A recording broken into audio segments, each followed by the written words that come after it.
안녕하세요 여러분, 어플라이의 유현실입니다. 이번 에피소드에서는 연봉 이외에 협상할 수 있는 것들이라는 주제로 한번 얘기를 해볼 건데요.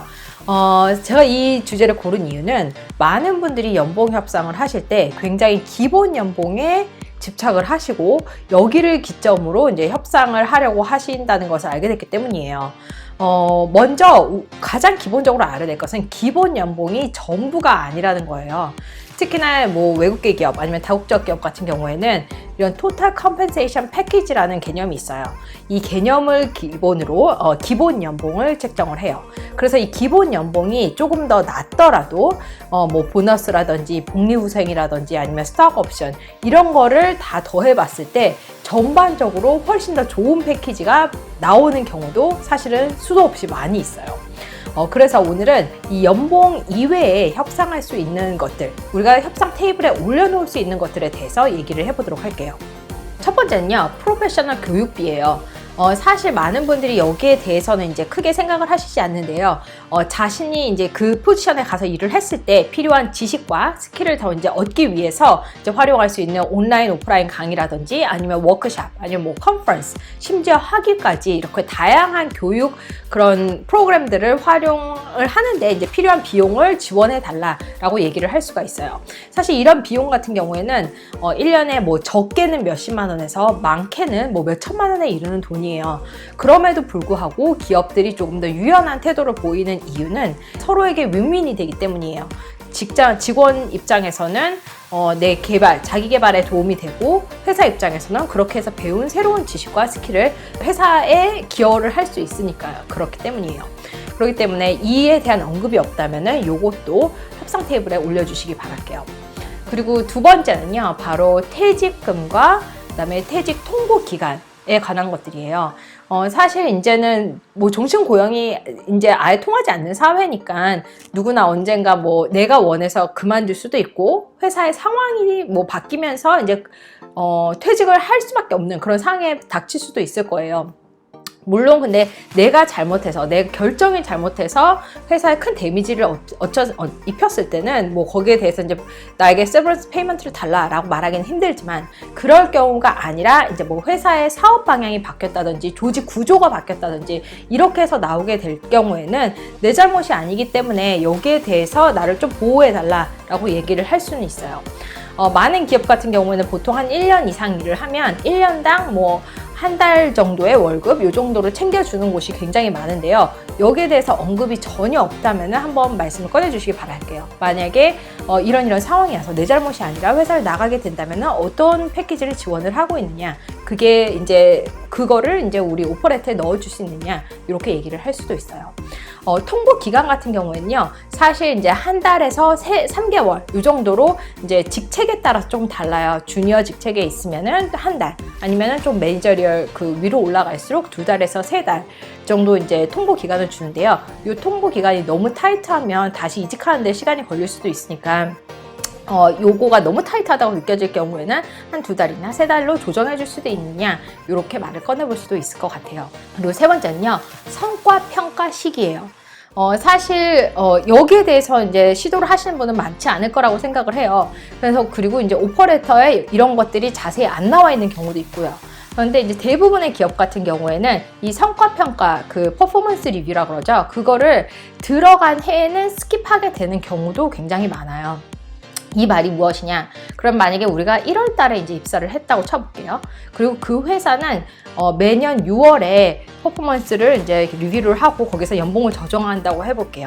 그럴 경우는 이번 해에 스킵하게 되면은 다음 연도 6월까지 기다려야 되는 상황이잖아요. 1년 6개월이잖아요. 그럴 때는 이 기간이 너무 기니까 사실은 여기에 대해서 이제 잘 얘기를 해보는 게 중요해요.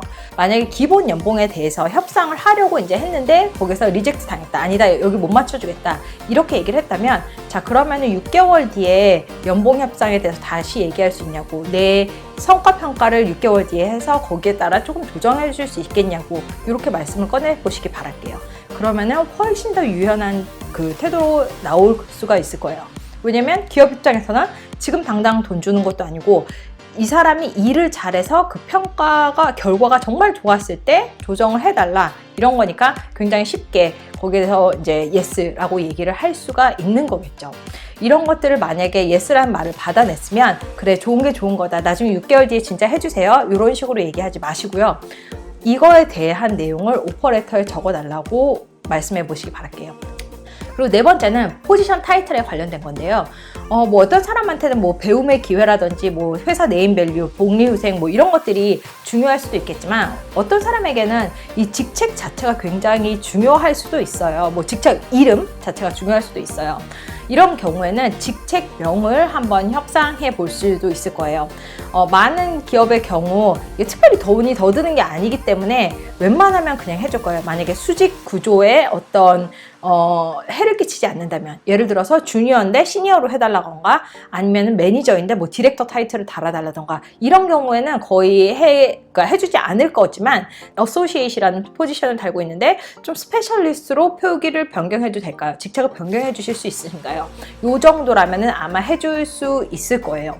그래서 내가 이 회사 다음으로 가고 싶은 데가 어떤 건지, 이 회사에서 중시하는 그런 그 키워드 그런 게 뭔지 그거를 만약에 직책에 넣고 싶다면 이 직책명을 그런 식으로 이제 조금 조정해 달라고 말해 볼 수도 있겠죠. 자, 이제부터는 어느 정도 규모가 큰 글로벌 회사 정도는 돼야지 아마 가능하실 거예요. 다섯 번째는 바로 스톡 옵션이에요. 외국계 기업, 특히나 이제 여러 나라에 오피스가 있는 그런 다국적 기업 같은 경우에는 이 스톡 옵션이 토탈 컴펜세이션 패키지에 들어가는 경우가 굉장히 많아요.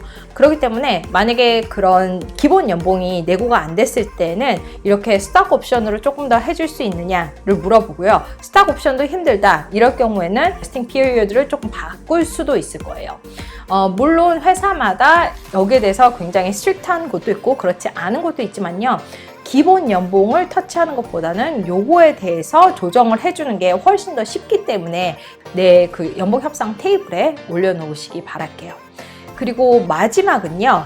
바로 사인온 보너스라는 건데요. 사실 이 사인온 보너스 같은 경우에는 한국에서만 계신 분들이라면 잘 모르실 수도 있어요. 그리고 외국계 기업이라 그래도 뭐 조금 업계에 따라서 있는 곳도 있고 없는 곳도 있는데요. 이 사인온 보너스 같은 경우에는 사실 계약금이라고 볼 수가 있어요. 우리 회사에 이제 입사를 하면 요거를 주겠다. 일회성 돈이에요. 일회성 돈을 주는 건데 보통 이 사인온 보너스를 주면서 조건을 붙이는 곳도 있어요. 뭐 이 돈을 받으면 앞으로 2년 내에 이직을 하지 않겠다. 이런 조건을 거는 것도 있고 안 거는 것도 있거든요. 근데 이 사인온 보너스 같은 경우에는 어쨌든 일회성 돈이니까 그런 기본 연봉에 비해서는 훨씬 더 쉽게 줄 수 있는 편이에요. 왜냐하면 기본 연봉은 매달 나가는 돈이고 그리고 요 기본 연봉으로 인해 앞으로의 연봉도 영향을 받게 되기 때문에 요거를 조정을 하는 게 사실은 기업으로서는 굉장히 부담스럽거든요. 그럴 때는 혹시 사인온 보너스가 있는지 한번 여쭤보시길 바랄게요. 조만간 국내에 있는 외국계 기업 또는 해외 기업으로 이직하실 분들을 위해서 제가 사실 그 연봉 협상에 관한 전반적인 것과 그 면접에서 어떻게 돈 얘기를 해야 되는지, 면접을 어떻게 끌어나가야 되는지, 만약에 돈 얘기를 할 때는 어느 시점에서 어떻게 얘기를 해야 되는지 그 자세한 것에 대해서 예시와 함께 깊게 설명해 드릴 예정이거든요. 이 강의에 대해서 공지를 받고 싶으신 분들은 아래에 링크된 페이지에서 이메일 주소를 남겨주세요. 제가 이 강의가 내년 1월에 런칭이 될 때 여러분들께 알려드리도록 하겠습니다. 자, 이번 에피소드가 도움이 되셨다면 좋아요와 구독하기 눌러주시고요. 그럼 다음 에피소드에서 또 만나 뵙도록 하겠습니다. 안녕히 계세요.